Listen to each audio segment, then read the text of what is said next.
O ponto que eu ia levantar era justamente sobre isso daí. Se era. Se tinha alguma. Porque assim, a desculpa seria o quê? Seria, pô, quero que o suco de laranja americano seja vendido? Provavelmente não, né? Até porque não dá, né? A gente estava falando isso aqui até agora que não dá. Então a lógica lá tá, ela é falha e contraditória na maioria das vezes, né? Ou se não for em todas as vezes. E o ponto do Bolsonaro? A gente já falou aqui talvez que ele não liga muito pro Bolsonaro e isso daí tá sendo uma desculpa. Então a gente consegue analisar que se saísse a anistia, pouco mudaria nesse sentido. Eu acho assim, ele não liga para a figura do Bolsonaro, isso é óbvio, tá?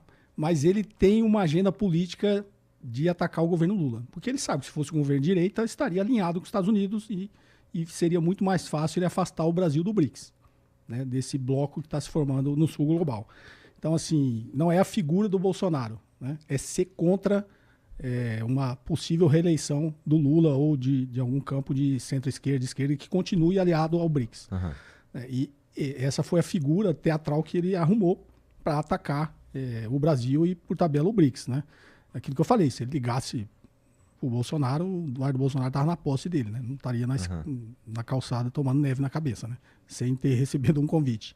Então ali é óbvio que ele está usando a figura do Bolsonaro como um fantoche para atacar. E o Bolsonaro do lado de cá abraçou, né? Isso aí caiu no colo dele, ele está aí dizendo que se der anistia e ele consegue negociar a tarifa, ele está fazendo um papel de bobo também, né? O bobo da corte. É óbvio que o Brasil não está levando isso a sério e nem vai levar, né? E até o governo, respeitando aqui a independência dos poderes, o executivo não tem poder de fazer o que o Trump quer, né?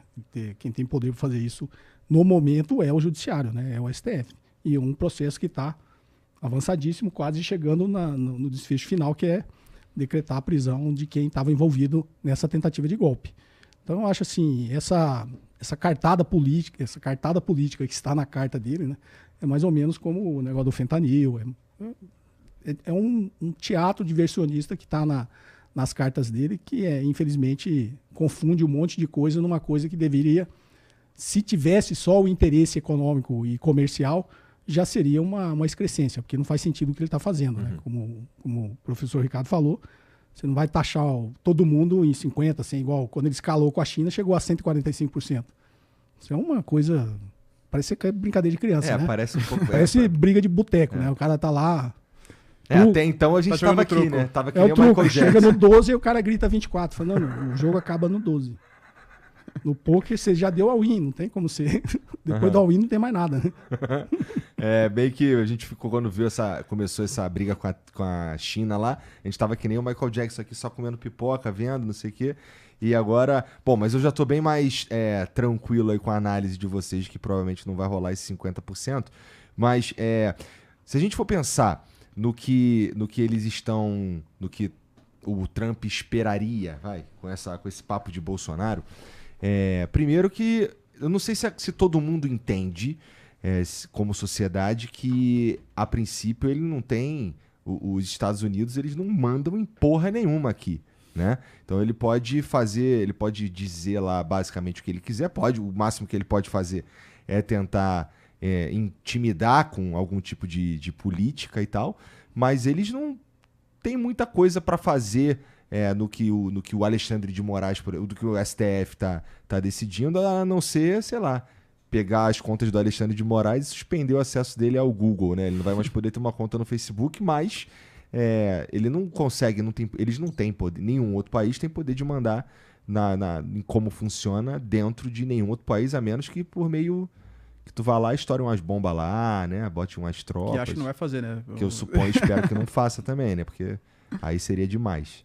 Não, e acho que isso tá gerando até um certo problema na própria direita brasileira. Quando você vê hoje, existe um certo racha, por exemplo. O Tarcísio, se eu não me engano, ele começou fazendo críticas muito fortes, né? Ah, é culpa do Lula, não sei o quê. Aí, aparentemente, agora ele já tá disposto a negociar com os Estados Unidos. Acho que o Eduardo Bolsonaro não gostou muito dessa. Ele falou assim, pô, como assim? Se você quer negociar com ele, quer dizer que você quer passar por cima sem ter a anistia do Bolsonaro? E para mim, assim, foi um presente pro Lula isso. Por quê? Porque ele vinha passando por uma queda de popularidade e hoje ele consegue meio que unificar o Congresso Nacional. A gente teve o Hugo Mota, o Davi Alcolumbre, falando, não, a gente vai realmente respeitar a medida de reciprocidade. Então você consegue criar uma coalizão do pessoal de centro, pessoal de esquerda, até a centro-direita. Não, a gente precisa responder por uma questão de soberania nacional. Isso aconteceu, por exemplo, no Canadá, né? Eu falei já o Justin Trudeau, por exemplo, do Partido Liberal. Ele tinha 10% de popularidade quando o Trump começou a atacar o Canadá. Não foi exatamente o Justin Trudeau, mas foi o Mark Carney, conseguiu se eleger pelo Partido Liberal, que era praticamente derrotado. Na Austrália também a gente teve eleições que foram influenciadas no sentido negativo pelo Trump, e agora é a mesma coisa. Por quê? Quando você tem um ataque estrangeiro, independente se você concorda ou não, é fato que vai ter uma mobilização nacional para evitar uma ingerência no nosso país. Acho que até conversou isso da outra vez, né, Igor? Se você vai pegar, por exemplo, mas eu acho que realmente que o Bolsonaro está sendo perseguido. Então, beleza. Então, faça aqui pelas vias nacionais. Pressiona seu deputado, pressiona seu senador, sei lá, entra com algum tipo de representação para falar, não, eu acho que o Bolsonaro está sendo perseguido por esse motivo. Não convoca uma potência estrangeira para punir o povo brasileiro por conta dos seus interesses políticos. É óbvio que isso vai pegar mal para a população em geral. Claro que tem gente que vai achar que é bom, né? Não, realmente, os Estados Unidos têm que interferir aqui porque está defendendo o meu lado político. Só que daí, como eu falei, pergunta para a pessoa, por exemplo, se fosse o Lula que tivesse preso, e aí o pessoal de esquerda convoca a China, por favor, interfira aqui no Brasil, pratique sanções para soltar o Lula. Você acharia legal a China interferindo no nosso país? Não. Então por que você concorda com os americanos fazendo essa ingerência, entende? Então é uma postura bastante agressiva até do ponto de vista geopolítico dos Estados Unidos. Entendi. E agora eu não sei se tu quer falar. Que é inclusive o que o mundo, nessa reacomodação, nessa geopolítica, é o que o mundo tem enxergado na China, né? Porque a China, na verdade, ela tem feito cooperação com todos os países. E você não vê a China impondo nenhum tipo de cartilha para os países seguir. É uma cooperação econômica, se é bom para ambas as partes, sai um acordo e se faz negócio. Você não vê a China querendo mudar o regime político do outro país, criticando como outro país, com as instituições, né, desse país. Ela não ataca a soberania de ninguém. Ela, aquilo que eu falei, ela estende a mão, tem feito acordos. Obviamente, a China tem seus interesses econômicos. Cabe aos países fazerem acordos que sejam bons para eles também, né? Tenho certeza, alguns de nós, nem todos, que vêm aqui conversar com você, tem essa visão muito mais do Brasil. Eu, pelo menos, tenho essa visão. Não estou dizendo que você tenha que se aliar cegamente à China, não. A gente tem que fazer os negócios com a China que seja bom para o Brasil. Fazer negócio com os Estados Unidos que seja bom para o Brasil. Não é aqui que está... nessa polarização que vem desde um tempo, agora, nesse momento atual, a polarização é ou se é a favor da China ou se é a favor dos Estados Unidos. Não, nós somos a favor do Brasil, tenho certeza, acompanha o conteúdo do professor Ricardo. O que é bom para o Brasil? Né? O que a China está mostrando é que ela faz negócio sem impor uma agenda para ninguém. Então, vamos fazer negócio com a China, se for bom economicamente, for bom para o interesse. Eu até, quando o Lula foi para lá, fez alguns acordos, eu fiz as críticas do que eu acho que deveria ter negociado melhor, né? Tipo, vem aquela empresa de aplicativo concorrer com o iFood. Para ser outro iFood, não adianta, né? Se for para continuar precarizando o trabalho dos nossos trabalhadores, né? Para fazer a mesma coisa, para extrair riqueza, vai ser só um concorrente a mais e agora um concorrente chinês. Então, eu acho assim, foi uma crítica que eu fiz. Vai trazer, sei lá, data center. Tem transferência de tecnologia, foi vista a parte de agressão ao meio ambiente.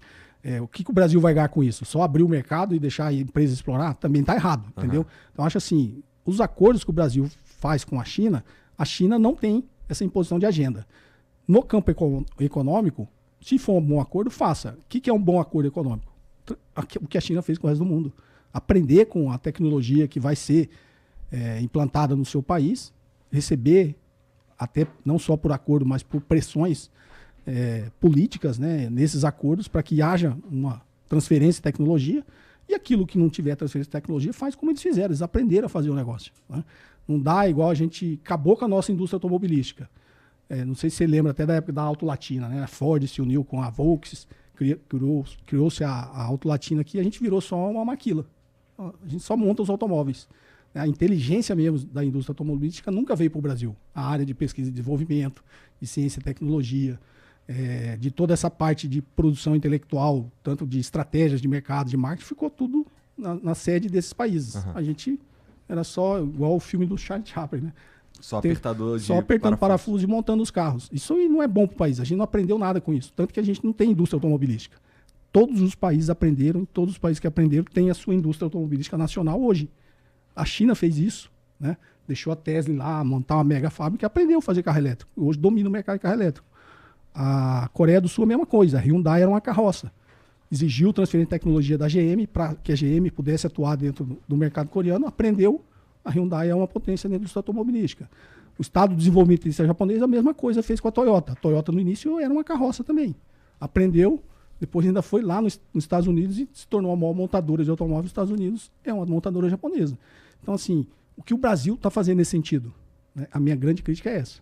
Vamos abrir o mercado, fazer acordos, mas só ficar montando, só fornecer mão de obra? Não, o Brasil tem que se industrializar e crescer sempre em direção à fronteira tecnológica. Será que a gente... então isso quer dizer que a gente negocia mal no geral, né? E já negocia mal há muito tempo, então, né?